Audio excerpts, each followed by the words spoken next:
Hi, everyone. Welcome to the Psychic Wives. I'm Kathy Rumsey. And I'm Ginger Hendry. And I am Jerry Carabin. And we have a returning special guest with us today. Dr. Kevin is here. Hello, Dr. Kevin. How are you? I'm just so good that nobody can stand me. Excellent. Right there is why he's a returning guest. Right. So we thought in celebration of Halloween that we'd have Dr. Kevin back on today and to talk about ghost clearing, which is, I think, a subject we haven't ever really touched on. We haven't touched on ghosts or anything like that in any of our podcasts. So this is a new one for us. So I'm not even really sure where to start, to be honest with you. Kevin, tell us what you know about your experience with ghosts. Okay. With ghosts for yourself, with ghosts for clients, with clearing ghosts, with all. I'd like to know how he got started. Like, how did you? There you go. Okay. So, Ready, go. Wow. Where's my white sheet when I need it? No. With a big black ham, mind you. No. So the first thing is I started my first interaction with the ghost that I am conscious of was when I was 8. And it was somebody I knew. I mean, and so I'm going to do a delineation here. Technically, she wasn't a ghost, and I'm going to tell you why. But I look at that as my first really visual contact to the other side. And that was when my grandmother died that I talked about on the last show. Right. She told me that she still needed me and that she would still be there for me. But she wasn't a ghost because she wasn't trapped. And so I would say that maybe 9 or 10 was the first ghost. And I will tell you that story, which is so wait a second. I have to interrupt for a second because I think that's a really good piece that you just said. Yeah. Trapped. Yeah. Oh, okay. So that's the difference between a spirit and a ghost? Yes. Is ghosts are spirits that are trapped. They're trapped. They don't know how to get over to the other side. Got it. Okay. Okay, cool. All right, keep going. And so so this particular ghost, I have to put a little back history so you'll understand from this point. The house that I was living in with my mother, because I split time between my mother and stepfather and my father, and they both had incredibly old houses. My mother's house was built in 1835. Like my father's house was built in 1638 or something. Wow. Like the oldest house in York, Maine. So, but this was at my mother's house. And when I had been a little kid, there had been a electrical fire and my bedroom burned. And I always remembered the firemen coming up and seeing my room was in flames, and and slept with my parents for months because I would get hysterical when I'd walk by as they had to like peel my wallpaper that was charred and all of this stuff. So I had a very strong already issue with fire. And so the first ghost that I clearly remember, I was like 9 or 10. I'm going to say 10. I was lying in my bed and I woke up and I had the sense of a presence, and my bedroom door was open and I'm lying in my bed and I look into the mirror and it looks like my whole hallway behind me is full of flames. And I am completely frozen. You know that, like you wake up and you can't speak and it's like you're in some kind of, and of course I'm terrified because I have this experience as a child of my bedroom burning, and now it looks like my house is burning down. And then I noticed there was this figure of this woman walking through the flames. And I was like, and that was my first experience. And over time, and then suddenly I felt like I could do or say something. And instead of screaming, which you would have thought I would have done, I peeked around the corner and I saw that the hall wasn't in flames. Oh. And so I don't know why or what, because again, with my history, I should have been like screaming at the top of my lungs by the time I, Mhm. did this, but I didn't.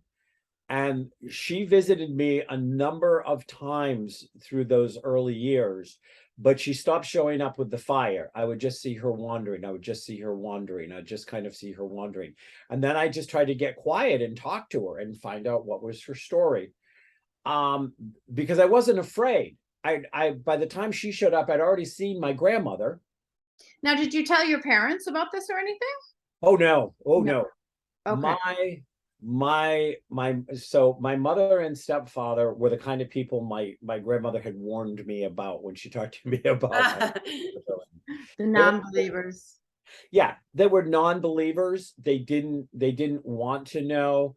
And in fact, the few times I tried to share psychic information, I got punished for it. Mm. There was a So let me punishment. ask you a question. At that age, so here's this spirit. At that age, did did you somehow know, or did you ask her, um, going back to that trap thing? Do you know what I mean? Did you have a conversation with her that she like, I can't get out, I can't cross? Or were you too young at that time to kind of comprehend that she was stuck? Um, I was too young to understand she was stuck. Hmm. At that point. I mean, let's say I had a challenging childhood. So in some ways she became like a friend. Mm. I could talk to her and I could hear her in my head talking back to me. Wow.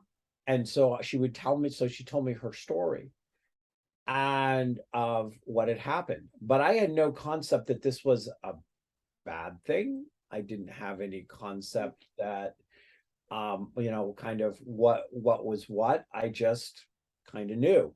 And there Uh, wasn't a fear of her. no, Yeah. I had no fear of her at all. Um, and I like got her story out of her over time, and I would talk to her, and she would, and like she wasn't really aware of anybody else in the house, and nobody else in the house was really aware of her. It Mhm. seemed like I was the only one that was kind of aware of her. And so in that particular ghost story, I went when I turned like 18, 19. At that point I wasn't living in that house anymore, but my family still owned it. I didn't have I had I had always kind of remembered her, but I had left that house when I was 14 because my parents moved. And 18, 19, I started realizing I understood the concept that she was there because she was trapped. That's when I first understood it, was there's something not right here and I need to do something about it, but I wasn't really sure what to do. And it actually happened after I did my first ghost clearing. So let me back up, interrupt you again. Did she ever, do you feel that she knew she was trapped? Did she ever say, help me? Or No, was she not aware that she was trapped? no. She was waiting for her fiance Mm. to come home from the War of 1812 when her house caught fire and she died for the fire. And she was still waiting for him to come. Got it. Okay. Yeah. And what she didn't know, which was part of what I needed to do in the clearing, is he died in the War of 1812 Mm. and he was never coming home. And she was never leaving until he came Okay. home. Oh, yeah.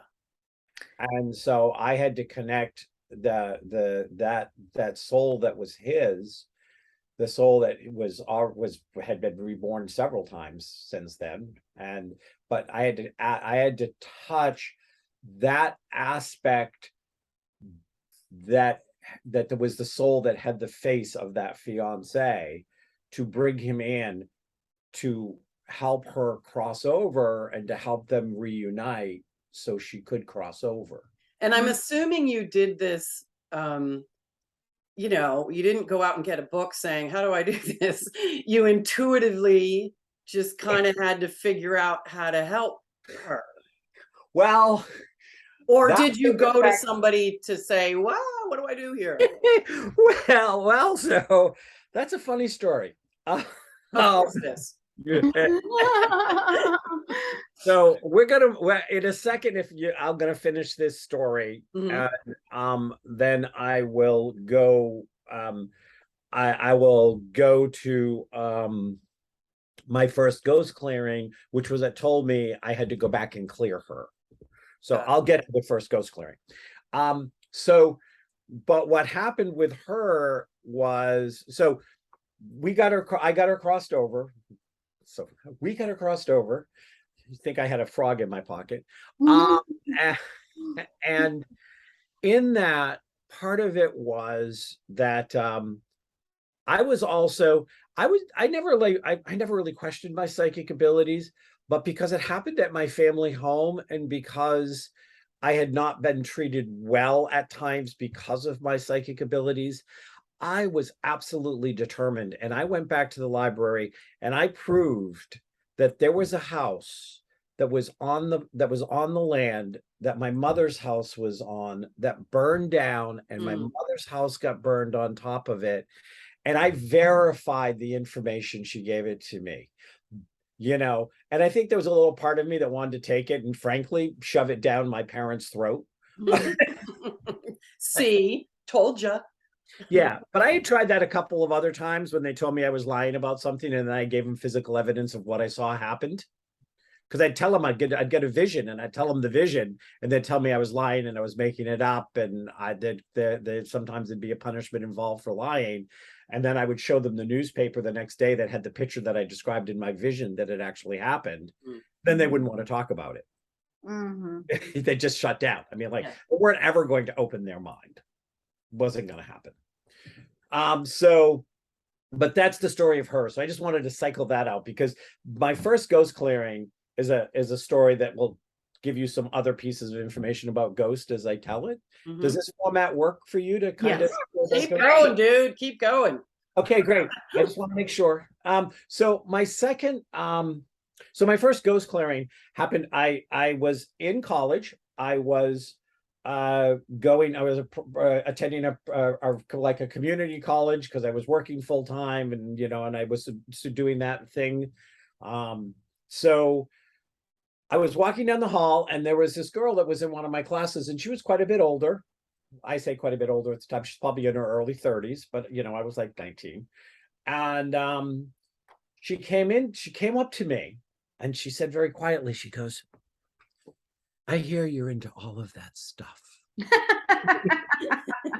I said, Yes. "Hey, sure." And she's like, "Do you know anything about haunted houses?" And she goes, "Now, first of all, understand, I am Catholic. I am French Catholic, and I don't believe in any of this, and none of this exists. Do you know anything about haunted?" And I said, "Well, not, I know a few things, but not a lot." I'm like, what's going on? Talk to me. Tell me what's going on. She said, both my parents died. I inherited the house. Renting the house is how I'm putting myself through college. And I've lost 3 tenants in the last, since she had inherited the house. So like the last 12 months, 18 months, she had lost 3 tenants who kept on being spooked at the house and leaving because they said the house was haunted and they couldn't live there. Hmm. So the third one left with his wife, left a husband and a wife and 2 kids in the middle of the night. Oh my God. refused to come back until daylight, and broke the lease based on the fact that it wasn't in the lease that the house was haunted. Oh, geez. Not something you would normally put in a lease, just saying. I mean, that was the thing. So she's like, "I really need this house to be, I need something to happen. I need to rent this house." you know, this is my college education, is to do this. And so this is what I did back then. This is how I did, and I may have mentioned this on the last show. I just got very quiet because this is all I knew how to do at that point. I was like, can I do this? I would close my eyes, I'd go, can I do this? And I'd always look up. I'd go, can I do this? Yep, I can do it. Should I do this? Mm. Yep, I should do this. You know. Great question. And then Asking should, I love that. should I do this? And then the third question was, do you want me to do this? Mhm. You know, kind of like, you know, can I, should I, do you want me to? Like, you know, what do you, and, you know, and back then I wasn't making a living doing this stuff. I mean, I never made a penny off clearing that house. But she came, so I looked at her and I said, I got my 3 yeses and I said, okay, when can I get access to the house? You know, at that point, I had butt-kiss knowledge of how to clear a ghost. Mm. But I had unstoppable faith that if God told me I could and I should, and that God wanted me to, that everything I was going to needed was going to show up. And I went in a complete la la land of trust. Mm. Awesome. And at the time, I belonged to this metaphysical group. And the woman that got me involved with it, that was a friend of mine that, you know, had a huge metaphysical library and ran this weekly spiritual group out of her house and stuff like this. I called her name was Fran, and I said, Fran, I need to go clear a haunted house on Sunday. Are you free? Do you want to come with me? You know, whatever.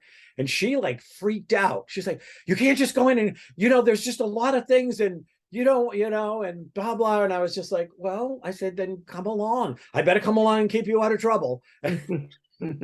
So we went to this house. It was a brick house. It was left over from the mill days of Manchester. It was a Manchester, New Hampshire. It was left over from the mill days. It was one of the more upgraded mill houses. It wasn't like it was more like a supervisor or manager level, because they used to have the different levels of the mill houses. Mhm. It was on the bank that looked down, and between the house was only land between the house and the river that goes through Manchester. Mm. And so we kind of went around. She gave me a key to the front door, but I went around, and now Fran did something that, God love her, I would never ever do, and I would never let any of my students do now, but I didn't know any better back then. She brought in a Ouija board. Ah. Okay. We could do a whole show on Ouija boards, but that's neither here nor there. So she brought in a Ouija board as a way to try to communicate with the spirit to find out why it was trapped.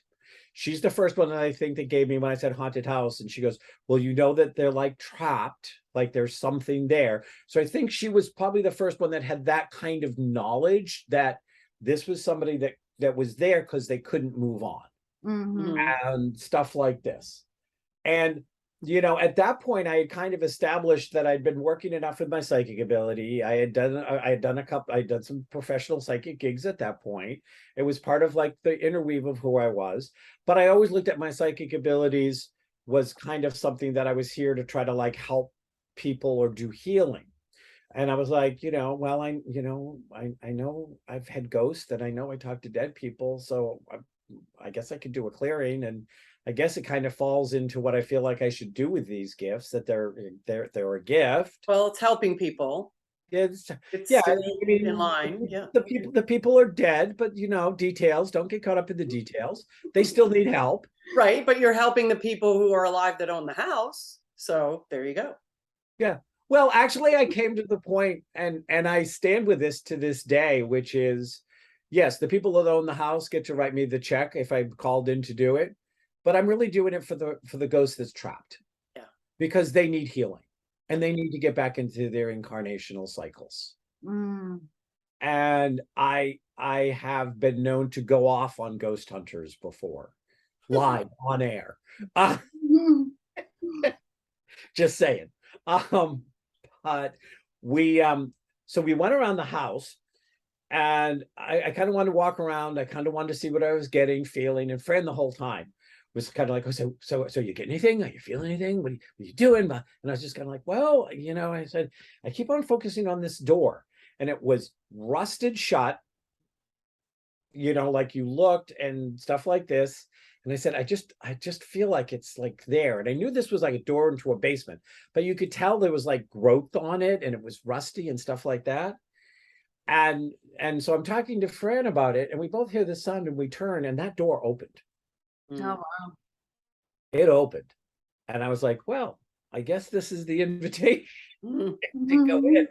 Now, the funny thing is, I was not freaked at all, which I just don't understand, because like I should have been freaked, like this door opened that was clearly like rusted shut. But I was like, oh, okay, this is the invitation. Let's go in and see what we find.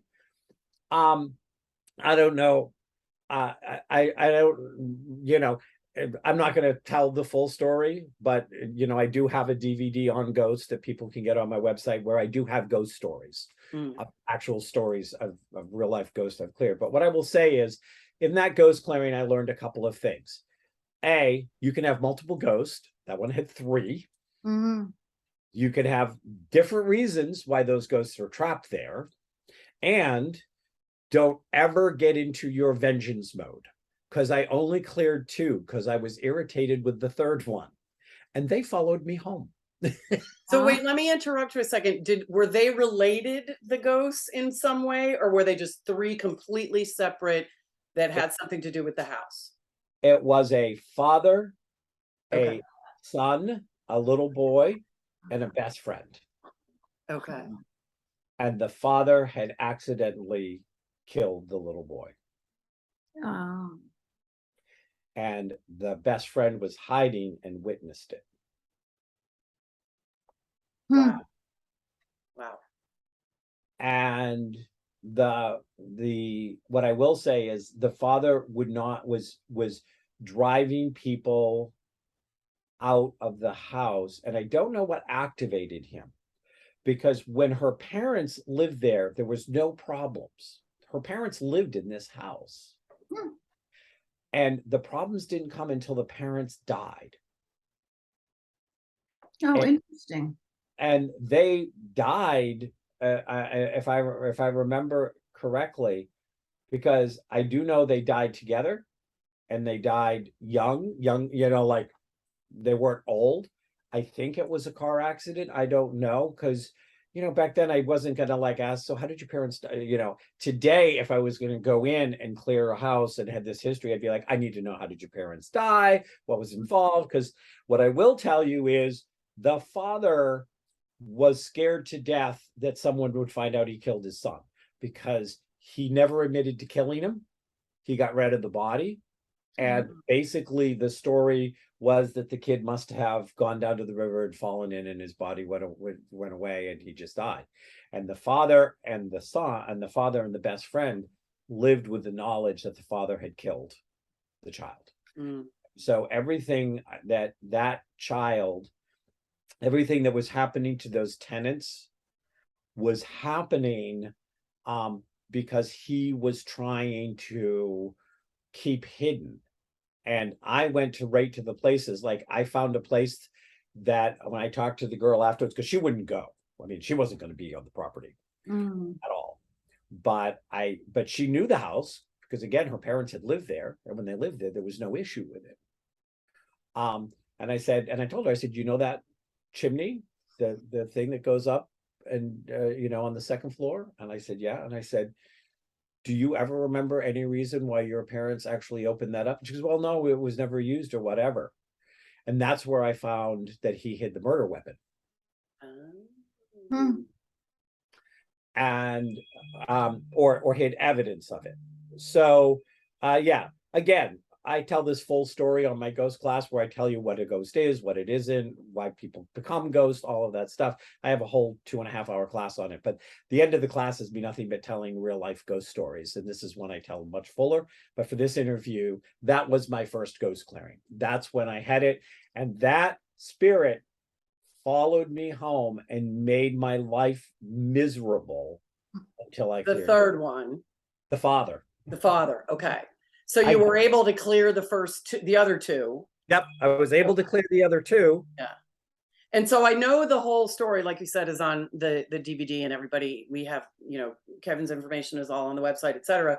So you can head over there and get that. So I don't expect you to tell us how you cleared it, but so this was kind of your first one. So you basically just went in there, excuse me, like you said before, you had faith, you had trust that you were just gonna know what to do. Yeah, well, and Yeah. I kind of went along. I mean, we did get some stuff spelled out on the Ouija board. We got enough stuff spelled out that Fran at that point went and did the research and found evidence of that there was a missing child and Hmm. family name. I mean, the little kid could spell his name out. The father, the only thing, I mean, the father, there was a very cobwebby pair of like garden shears, like big old fashioned garden shears that was sitting on a wooden table, a work table, which I'm sure were back from his time. It was probably from the woman's time, from her parents, because it was like, you know, maybe the basement just, I don't know, but it was there and it clearly had cobwebs. And in the middle of the child speaking to us on the Ouija board, Fran like yelled, screamed, and we turned around and looked, and then those scissors had been moved and they were pointed at me. Oh, wow. Huh. Mhm. And so, yeah, no, the ghost clearing, depending on what you're clearing, and there's a difference between clearing a ghost and doing an exorcism. Mhm. And you know, and you have, and there is the difference between the person who is trapped, stuck, doesn't know how to go forward, and sometimes, and there are very specific cases, and this has been on the rise in the last decade. I have run into more ghosts that I have had to clear that didn't know they were dead. Mm. Like really didn't know they were dead. The other ghosts kind of get this, like have this feeling like they know they're not here, they're not there, they're not sure. But I'm not actually having, you know, it falls into groups and categories of different things that I've cleared. Because, you know, I did that clearing in 1979. I've cleared ghosts, you know, from the islands, the San Juan Islands off the coast of Washington State, to places in Switzerland and England. I've cleared ghosts that, you know, like died in the 1300s. And do you have to go to these places physically, or can you do it from distance? Well, here's a little fun fact. You have never seen or will never see on my website that you can purchase my service of ghost clearing, or the fact that I do exorcisms, Hmm. which I despise, but I will do if I have to, or deal with people who are psychotically dead, that refused to move on, knew they were dead, did not move on because they literally were out to seek vengeance for people that they blamed or they had issues with. Mm. And they're nasty. Mm. They're nasty. And if there is enough rage, and if they were living a lifetime where they were psychically strong enough, and they take all of that rage and that energy in. I was clearing a place once, and I was teaching somebody how to do clearings, and they were with me, and we saw one of those like big, huge, full wall paintings fly across the room. Mm. And Interesting. so there can be very physical manifestations, but it's not your typical ghost. Your typical ghost is lost, has not passed over because of something that's holding them on, like the young girl, you know, that was waiting for her fiance to come back and died in a fire, and you know, would not leave because she promised to wait for him. You know, to I've I've cleared ghosts that died and they were insane, and you have to get into the insanity Mm. and talk them out of it or talk them through it. But there are some very clear ghosts that you want to be careful of. So or you don't want to, you might have the ability to talk to the ghost, to find out why the ghost is trapped, to try to bring the ghost some kind of peace, to get enough information that you can reach over and call somebody in that will convince the ghost that it's okay, that they're willing to leave. Sometimes it's somebody who has gone on before them. It's sometimes having to go through that story. The people I want your viewers to be careful of always fall into the category of, well, you just go in and you tell the ghost they're not wanted and they've got to go. You just tell them go to the light. We need to get out of here. You wave some sage at them. You sprinkle some holy water. Because guess what? If that ghost was not Native American, they just think you have stinky incense. If they weren't Catholic, they think that you're giving them a shower. They don't give a shit about your holy water. It has no meaning to them. Just because it has meaning to you is not going to help a ghost who is trapped. It's what has meaning to them. Yeah. So when you do that, you sometimes can drive a ghost out of the place that they're attached to leave them wandering out there, but you haven't helped them. Mm. You've done more damage than good. They had a place that they were at, and if you don't know what you're doing, don't do it. If you don't want to make the connection, find out the story and heal whatever is keeping this ghost here and help them cross over, watch them, walk them to the light. Mhm. Pat them on the head and give them a little shove in the back over the door. Whatever it takes. I mean, I've done it 1,000 different ways, but it's the process. Mm.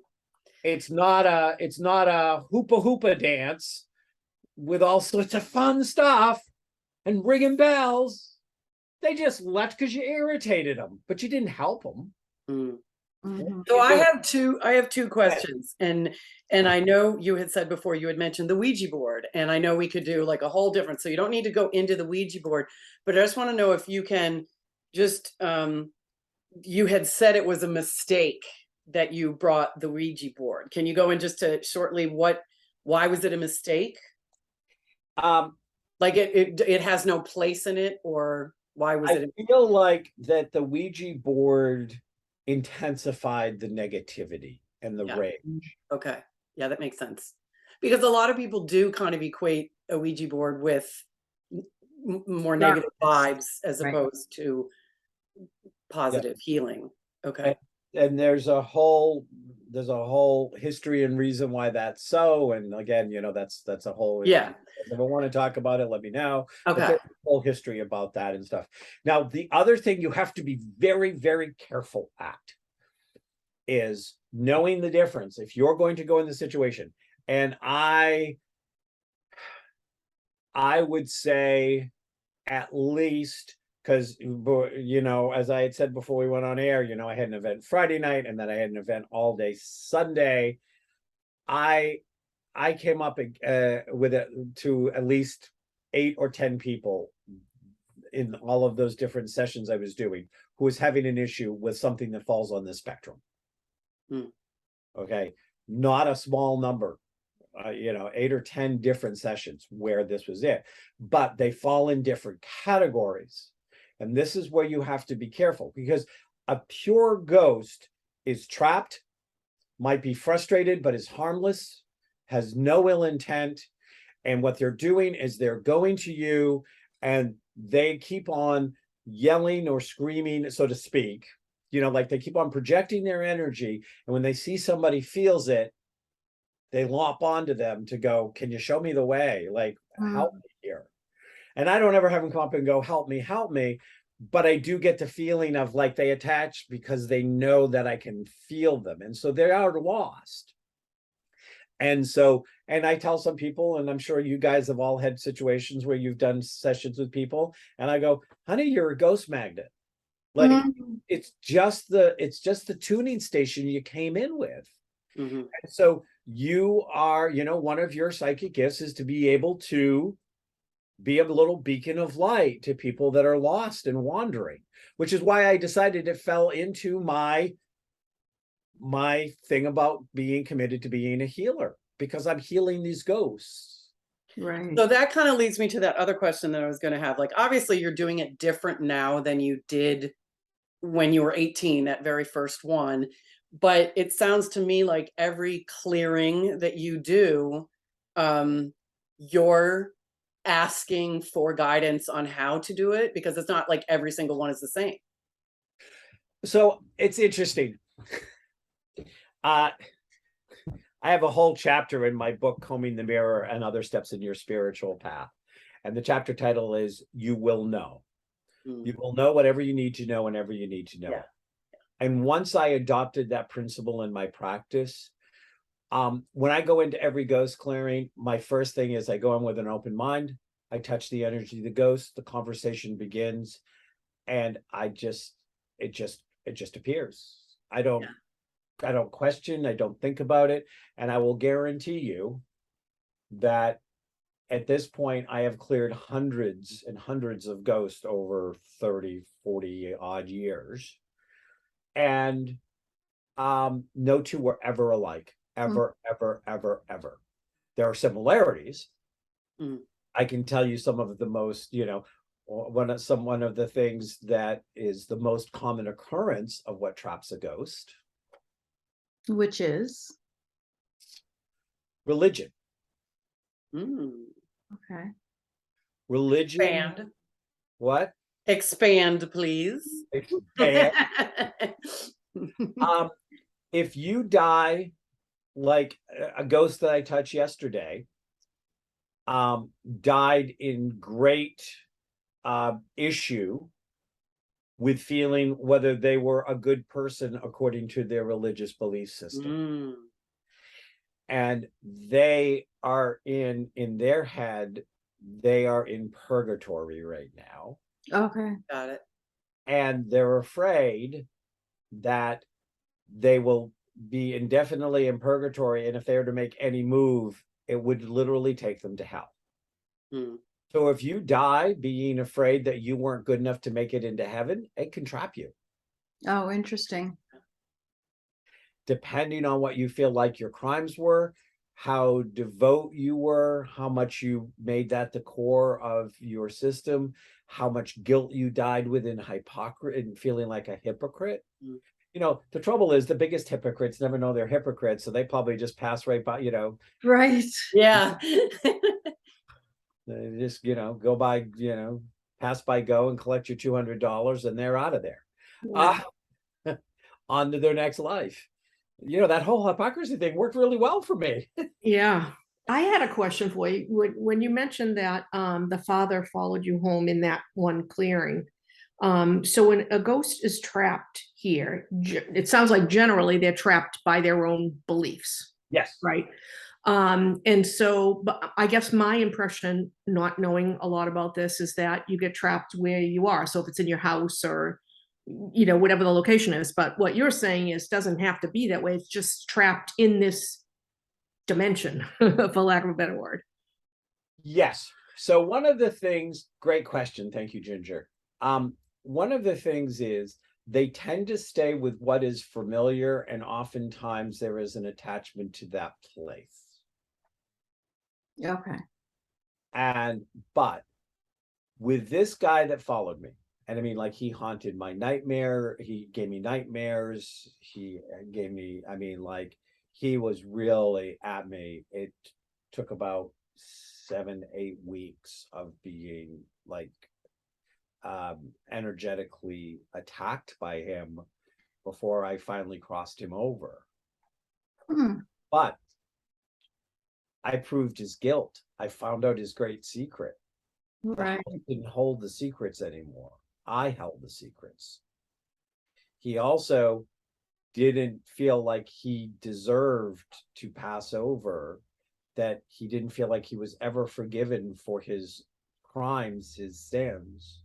He didn't think he could cross over, but he blamed me because he had been in this place for 90 years, more or less. I think was the mathematical numbers. It was a long time ago, so I can't tell you exact, but he had been there with his son and with his friend. Mm, Now suddenly he's in the house alone, and suddenly the thing that was his greatest fear, which in his case was, even if it was an accident, and it was an accident, but it was an accident that happened because he had a violent temper mm, and intentionally killed his kid. I saw how the kid died. I'm not going to describe it because the visual doesn't do any good and it's not pretty. mm, But he, but because of his inability to control his temper and what he did, but he had to look at the fact that, he was an immigrant. He was working at the mills. He'd worked himself up to a decent position. He had a ton of other kids to support and a wife, and what would happen to them. I mean, he wasn't he was a mistreated immigrant with an anger issue that wasn't necessarily a bad person. right. And if you're going to be judgmental, bench yourself. Mm, I have had to go in and help cross over people that are trapped because they were child molesters, because they were murderers, because of all sorts of things. And if you can't leave your judgment at home, don't do it. mm-hmm. Because that was that lesson I learned. I was judgmental of that man. I was 19 years old. I was enraged at what he did to his child. I'm sure it triggered some things out of my own childhood that I had long not, didn't get to for another decade of dealing with. And, so it triggered me. So I was like, I left that house telling him I hoped you rotted in hell there. Mhm. Because I was young and I didn't, and I don't, I thought I was mature for a 19-year-old, but even if you're mature for a 19-year-old, You're still 19, right? still 19. Yeah. I'm so much better now that I'm 29. Well, let me ask you this. I had a very odd thing happen here at my house last week. And I've never felt my house was haunted or anything, but we were watching TV on the couch, and from the couch I can look down the hallway to my kitchen. And it was shadowy in my hallway because it was at night. We were watching with my grandson a Disney movie, and I just happened to glance and I saw somebody walk from my kitchen across the hallway.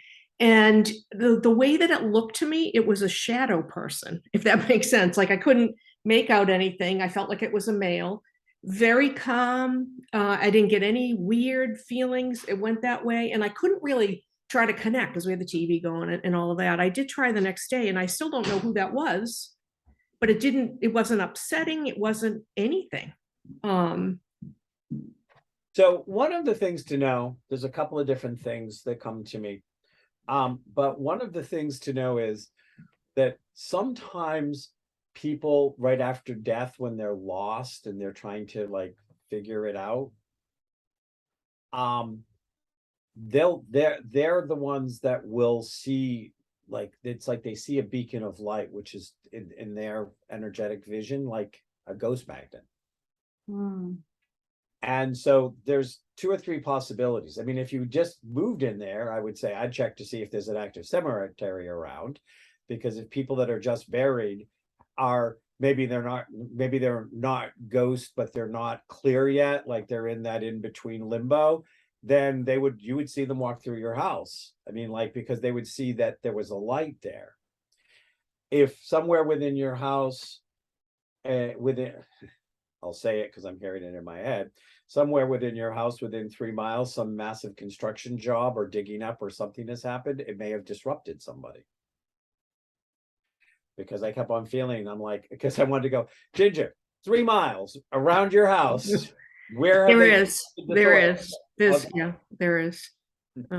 Yeah, And they have disrupted somebody or someone that was there, and they're looking for it. The other thing, so interesting that you're saying that, because the people that were there was a tiny little house. I live in a condo space, in the whole back of my condo is conservation land. And across one of the side entrances was this little tiny ramshackle house, probably the smallest, oldest house in the whole street. And it was an elderly couple, like really elderly. And they sold it, well, they passed, and then it was sold, and now they're building 2 big houses there. So they took down trees and all of that. So that's so interesting. Okay. yep, yeah, that was somebody who got disrupted by the disrupting of the land. Okay. Oh, Interesting. yeah, and again, one of the things I delineate when I teach the class is what is not a ghost, and what to kind of recognize, and because there are all sorts of things out there. But the other thing is,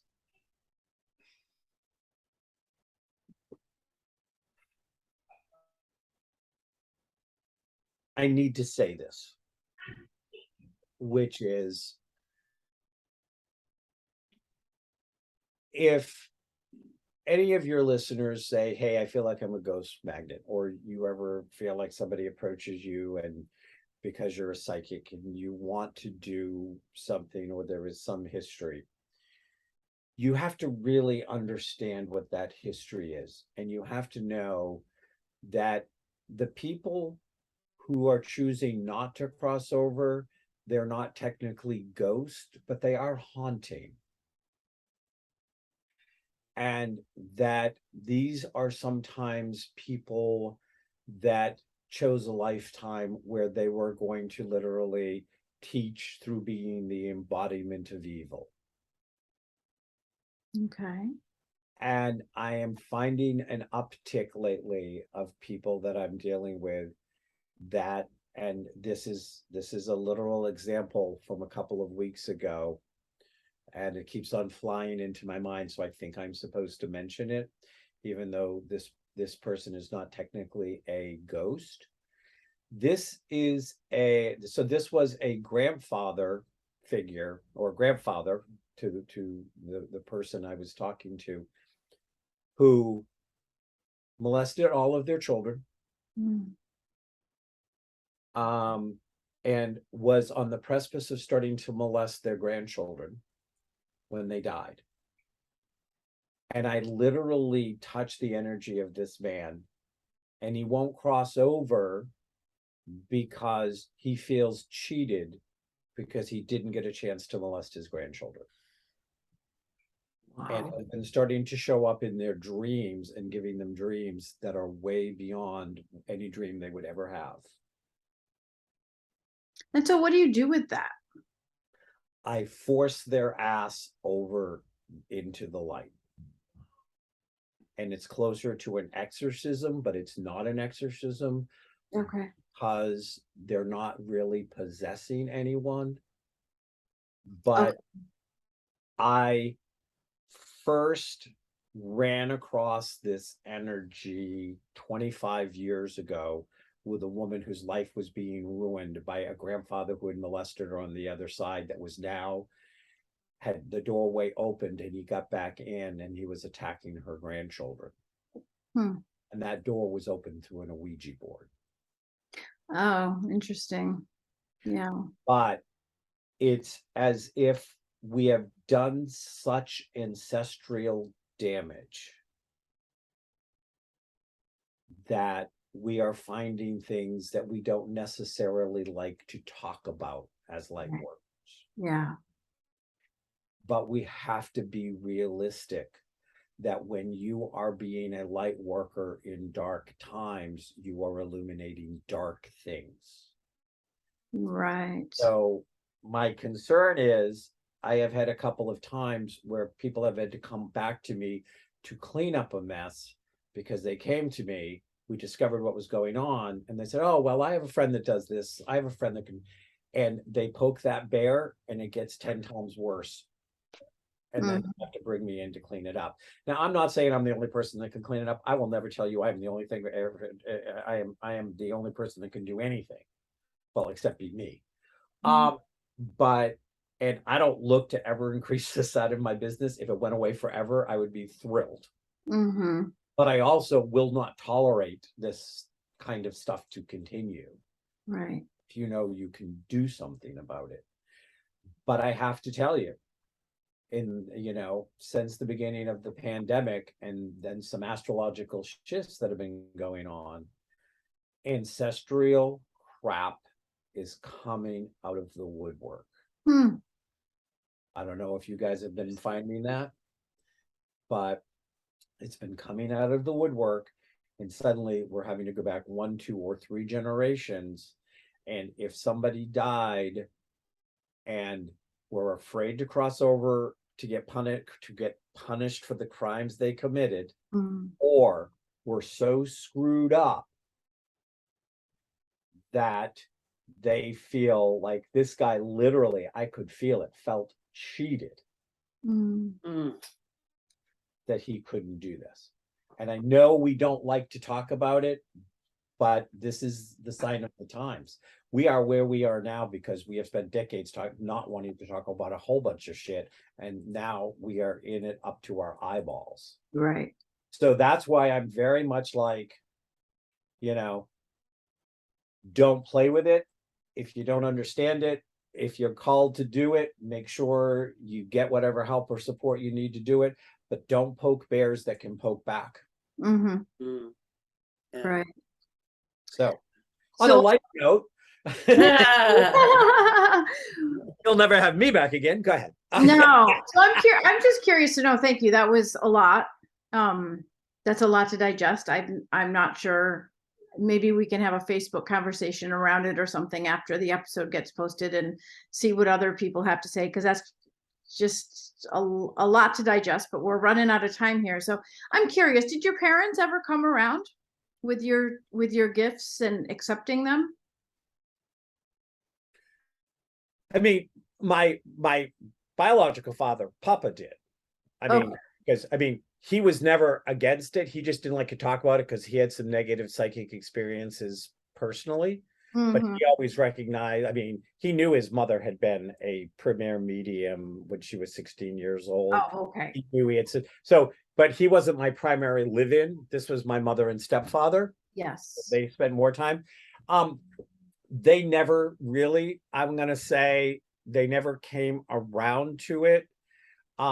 They would prefer not to hear about it. I just reached an age where I felt no need to talk to them about it, but they knew it was part of what I did.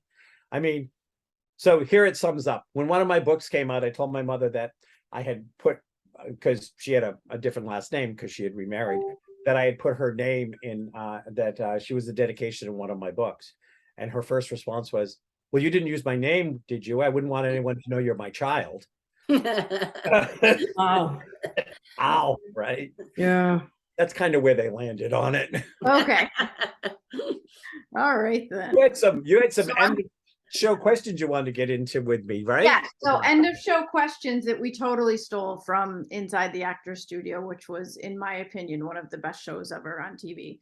I'm not going to ask you all the questions, but what is your most favorite word? What is my most favorite word? Plethora. Usually we hear curses. Right. I don't swear much. I actually have this thing. I occasionally do, and if somebody else wants to, but I'm this old-fashioned person, and I go, if a swear word is the best you can come up with, you need to go back to school and learn a vocabulary, because I can tell you everything a curse word can say and make it sound a whole lot more elegant. Go ahead. And the other question is, if you could have dinner with one person, dead or alive, who would you choose? I'm gonna I'm going to do it two-sided here. Throughout all of history, I would really like to sit down and talk with Jesus to find out what the hell was wrong with him that he allowed this shit to be created out of his name. Mm-hmm. And my grandmother, because she died when I was so young and yet was such an impact on my life that I would want to sit down and just bathe.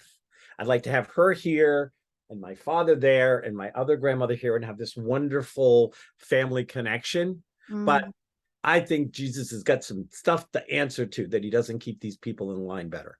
Go ahead. No, I think that's it. I think we're gonna wrap it up on that note.